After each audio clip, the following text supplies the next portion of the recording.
Hello and welcome to Write Your Own Story. I hope you're doing well wherever you are in the world.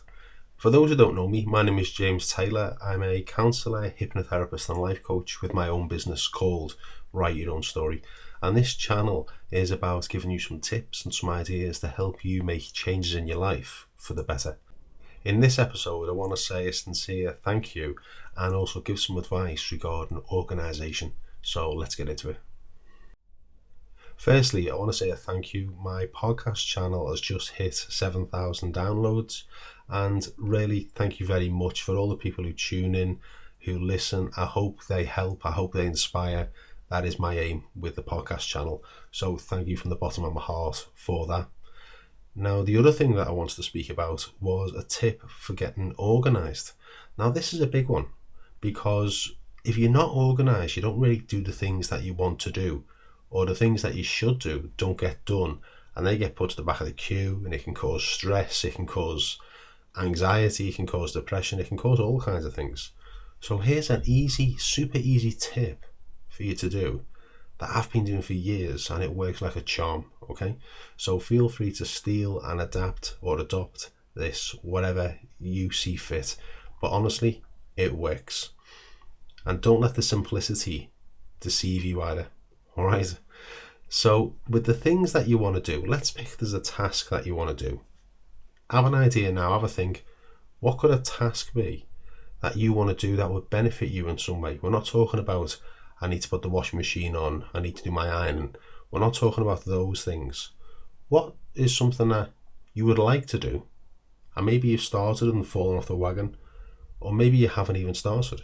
So think of something now that you'd like to do, and get that image clear in your mind, okay? Then I want you to write down what are the steps to achieve that thing, okay? Now, it might be a small thing, so it's a small series of steps. It might be a bigger thing, a longer thing to achieve, so there's more steps involved. But write down the steps of what would need to be done to complete it. So let's pick a random example just to get the juices flowing on this one.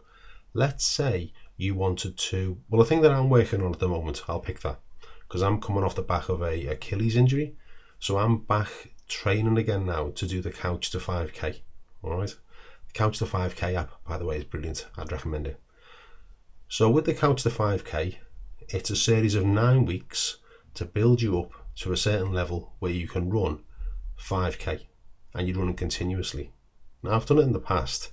My fitness level has dropped because of this injury that I've got that is slowly healing. So I'm realistic that it's probably going to take me longer than the 9 weeks to get back on track. 9 weeks would be great, but what I've done in the past, I've tried to stick to the Couch to 5K plan, and I've re-aggravated the injury and it's set me back. Okay? So I've got to be realistic. It's probably going to take me longer than the 9 weeks. So let's just use this just as a working example, and then you can apply it to whatever you're thinking of right now, okay? Now, with the list, the things that you might need to do on the list is maybe it's making an appointment with yourself of when you're going to be going to gym or when you're going to be going for a run. That would need to go on the list. Maybe another thing on the list is to make sure your gym equipment is ready.